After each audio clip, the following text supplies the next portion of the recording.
Salut à tous les amis, et c'est parti pour la ronde numéro 5 du tournoi rapide de Ronage. Donc je suis ici contre Olivier Grandval, un joueur que j'ai déjà combattu,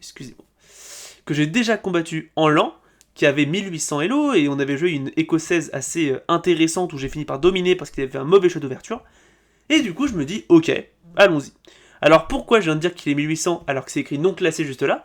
Bah parce qu'en fait il n'a pas de classement en rapide, et durant les appareillements du coup je pensais qu'il était 1810 rapide, mais c'est plus probable que le logiciel ait pris le classement lent pour le mettre en rapide parce qu'il n'a pas fait de temps de rapide, et donc en fait il est non classé. Mais globalement dites-vous qu'il est aux alentours de 1850 en lent, donc c'est un joueur très sérieux. Du coup je commence avec E4, il répond E5, cavalier F3, K6, D4, on a une écossaise comme prévu. Il prend, je récupère, et ici, la partie qu'on avait faite en lente avait continué avec Dame F6, attaquant le cavalier que je défendais, puis A6, qui était une erreur, et la partie avait continué à partir de là, mais j'avais l'avantage. Et ici, il va me surprendre, il va jouer Fou C5, qui est l'autre coup, enfin un des coups principaux avec cavalier F6, et globalement, en fait, il vient attaquer mon cavalier. Et je suis pas forcément content, parce que ça veut dire qu'il a pu réviser un petit peu avant de jouer. Et donc je me dis, ok, lui qui ne connaissait pas l'écossaise jusque-là, peut-être qu'il connaît un peu mieux, et donc peut-être qu'il va me causer des problèmes. Bon, je me laisse pas trop avoir par ses pensées, je me dis, écoute, on verra bien. J'ai envie de dire, moi aussi je connais bien ma théorie, on verra bien qui c'est qui est le plus préparé. Je joue fou E3. Je défends mon cavalier, et j'ai une menace, ça veut dire que si je joue cavalier F6, j'ai cavalier prend BC6 qui peut arriver, qui attaque la dame et qui attaque le fou. Donc là, il sera obligé de récupérer et je prendrai là. Et donc c'est pour ça que le coup principal, qui ne va pas être joué dans la partie, je vous fais un petit spoil, Dame F6 est le coup principal. Ça attaque le cavalier, donc là je suis obligé de réagir, et je suis obligé de réagir avec C3. L'idée étant que si je prends ici du cavalier, bah il y a fou prend E3, qui attaque mon pion F2, menace mat, et donc après F prend E3, bon il y a déjà minimum Dame prend B2, mais il y a surtout D prend C6, qui va récupérer la pièce, il va rapidement faire grand roc, et je suis mal. J'ai des pions qui sont très faibles, des menaces de partout, c'est très mal. Et donc Dame F6, ça aurait continué avec par exemple C3, cavalier GE7, fou C4 et ça continue. Mais à la place ici Olivier, je le vois dès que je joue fou E2, fou 3 je veux dire, il va un peu voir la menace, et il va commencer à beaucoup réfléchir. Par beaucoup réfléchir, je veux dire qu'on a 15 minutes à la pendule, et qu'il va prendre pas loin de 6 minutes, donc quasiment la moitié de son temps, pour jouer un coup qui est jouable, mais qui est en plus pas incroyable. Ici il va jouer cavalier prend D4, qui est un coup qui est jouable, qui promet une égalisation difficile, on va dire, mais qui reste possible. Mais le problème, c'est que les noirs ne jouent absolument plus pour rien. Ils n'ont plus de chance de gain. Ils peuvent juste espérer la nulle. Là-dessus, moi, je suis content. Je joue fou prend D4, j'attaque le fou, j'attaque le pion. Il récupère, je récupère. Il joue Dame F6 pour menacer madame. Je la défends avec E5. Alors, au cas où je n'ai pas envie de prendre la sienne, parce qu'il y a cavalier prend et ça l'aide à se développer.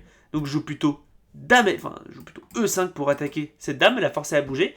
Et ici, le coup principal serait Dame B6, sur quoi Dame prend, pion prend et cavalier C3 donne aux blancs une initiative qui est juste énorme. C'est pas encore gagnant, mais on est vraiment à quelques coups que ce le soit. Et donc, ici, surprenamment, Olivier ne joue pas Dame B6. Il va jouer Dame C6.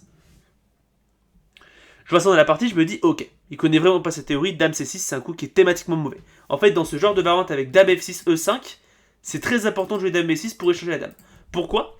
Parce que la dame noire est juste beaucoup plus faible que la dame blanche. Regardez cette dame blanche qui rayonne et qui est virtuellement intouchable, parce qu'il n'y a pas le cavalier en C6. Alors que ici, la dame noire, bon, elle est déjà menaçable, genre avec KC3 fou B5, ça peut très vite arriver, et surtout elle ne fait rien. Elle tape un pion ici qui est défendu, et après que cavalier C3 joue dans la partie, bah elle ne tape juste plus sur rien. Et donc ici, je joue cavalier E7, je joue grand roc, petit roc, et H4 pour balancer mon attaque, et j'ai juste l'impression durant la partie d'être juste beaucoup mieux. Parce que mes pions vont commencer à débouler, j'ai une dame qui met pression, un cavalier qui peut rapidement sauter sur les bonnes cases, le fou qui peut venir en jeu très rapidement aussi, j'ai l'impression qu'il est limite déjà perdu. Mais, Olivier qui ne se laisse pas abattre et qui joue cavalier F5. Bon, il améliore son cavalier, il attaque ma dame, je la bouge en F4, j'attaque le cavalier. Et là, il a un plan qui peut être intéressant, c'est de jouer D6, pour défendre son cavalier.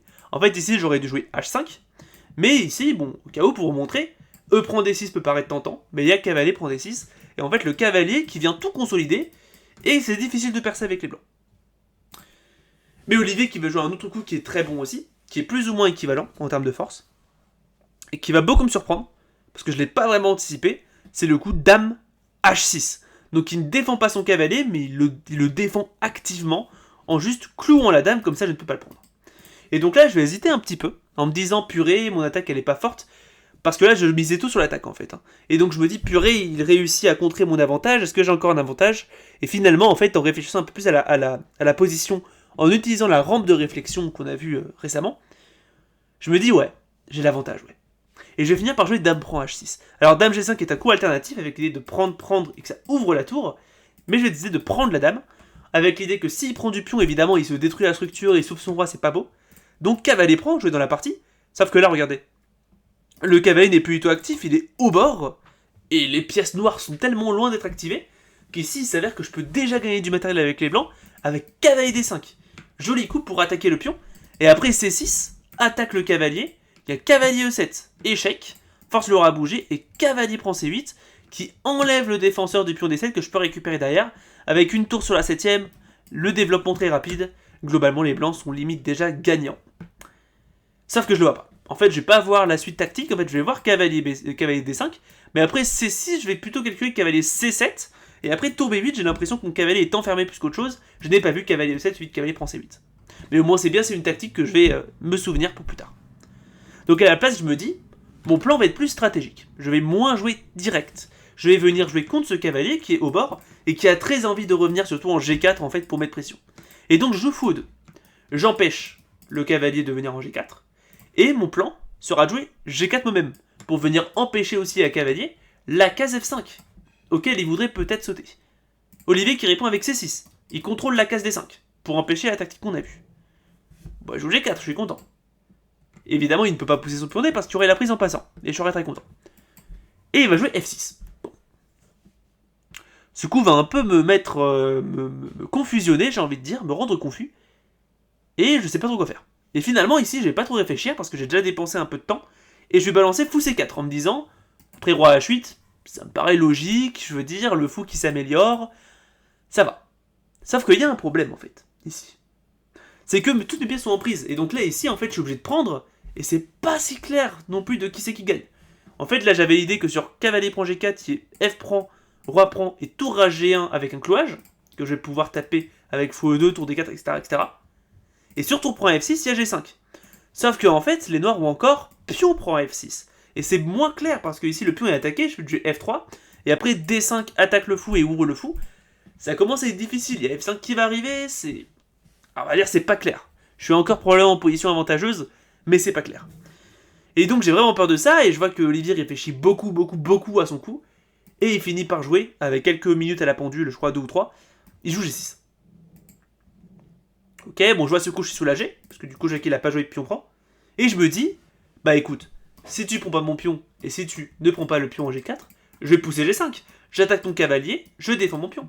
Et maintenant, celui-là en F6 est un pion passé, qui a 2 cases de la promotion, donc déjà extrêmement dangereux, et qui en plus est défendu par un pion qui est encore défendu par un autre pion. Autant vous dire qu'il est absolument indélogeable. Olivier qui répond avec cavalier G4. Logique, je réponds tour D4. Parce que j'ai une petite idée en tête. J'attaque le cavalier, bon là il devrait peut-être venir en E5 ou alors je joue H3. Mais il va jouer D5. En fait mon idée c'est que le cavalier prend F2, il y a tour H2. J'attaque le cavalier, et il n'a plus de cases en fait, regardez. Toute ma tour, surtout ma tour en D4, en fait je l'ai placée là, pour contrôler les cases de repli. Et donc là le cavalier est attaqué.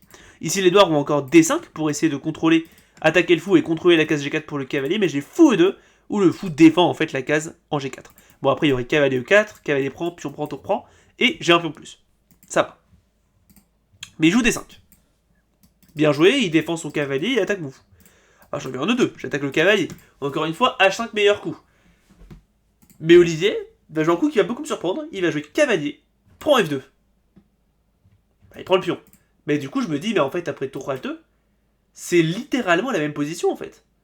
Là, le cavalier est attaqué, le fou contrôle la case G4, et donc il est obligé de jouer cavalier E4, cavalier prend, pion prend, tour prend, et j'ai pareil mon pion de plus qui a fait la dame. Donc il a gaffé. Et donc je joue tour H2, je suis très content. Et Olivier qui prend son cavalier et qui le joue en G4. Sauf que là je me dis mais attends mais c'est bizarre, il s'est attaqué 2 fois là. Et donc je joue fou prend G4.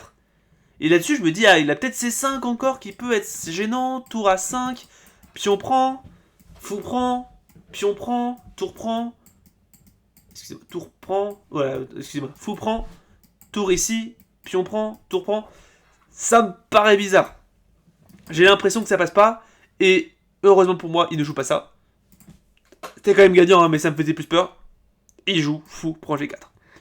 Je joue tour prend G4, tour à E8, tour E2, et je me dis en fait, juste une pièce de plus, là j'ai la colonne ouverte. S'il prend, je vais récupérer, je joue roi D2, et j'ai le contrôle de toutes les cases. Mon pion passé qui est encore là, juste il est perdu. Et donc je tour prend E2. Je récupère, il joue roi G8 pour essayer d'activer son roi. Je joue tour G3, roi F7, tour E3, je menace peut-être un coup comme tour ici, tour échec. Il joue tour E8, je joue roi D2 pour défendre ma tour, j'aurais pu prendre mais c'est pareil. Tour prend E3, roi prend E3. Et en fait, là, j'ai juste une finale avec un KV de plus et un pion passé. Et je sais qu'il est perdant. Olivier qui répond avec B5, enfin B6, je réponds roi D7. Là, maintenant, je menace de m'impliquer ici en E5. Il aurait pu jouer ça, mais j'avais calculé échec, ce qui le force à revenir, sinon il y a le roi qui s'infiltre. Et s'il avance, il y a F7. Hein. Et je vais damer. Et donc ici, à la place, après roi D7, il ne joue pas roi ici, mais il joue A6. Sauf que je joue roi D4, enfin roi E5. Mon roi qui va s'infiltrer, qui va prendre ces pions-là, mon cavalier qui va s'impliquer aussi, c'est perdu là. Et Olivier qui tend la main, qui abandonne dans cette position, parce qu'en effet c'est absolument sans espoir, j'ai une pièce de plus, mon pion passé qui est globalement irrésistible, et ici Olivier qui abandonne. Donc une petite victoire, bon je suis un peu dégoûté que la partie ne compte pas pour le Hello, mais c'est pas grave, je survivrai. Mais du coup quand même une belle partie, hein. J'ai réussi encore une fois à prouver un peu, j'ai envie de dire, ma supériorité théorique sur l'écossaise, ce qui fait plaisir, hein. Malheureusement Olivier qui ne connaît pas très bien. Mais du coup, c'est pas grave, quand même une très belle partie, du coup je suis à 4 sur 5, donc un résultat que j'affectionne bien, hein. Je veux dire, je suis content de faire un début de tournoi pareil, et du coup, je continue à être dans les hautes tables, hein. Je suis très content de ces résultats, et du coup, on va voir si je continue à tenir cette fin de tournoi. Sur ce, je vous invite à liker, vous abonner et à partager la vidéo si c'est pas déjà fait, hein. Ça aide énormément la chaîne, et je vous dis à demain pour la ronde numéro 6, c'est Dragon Alpin, tchuss.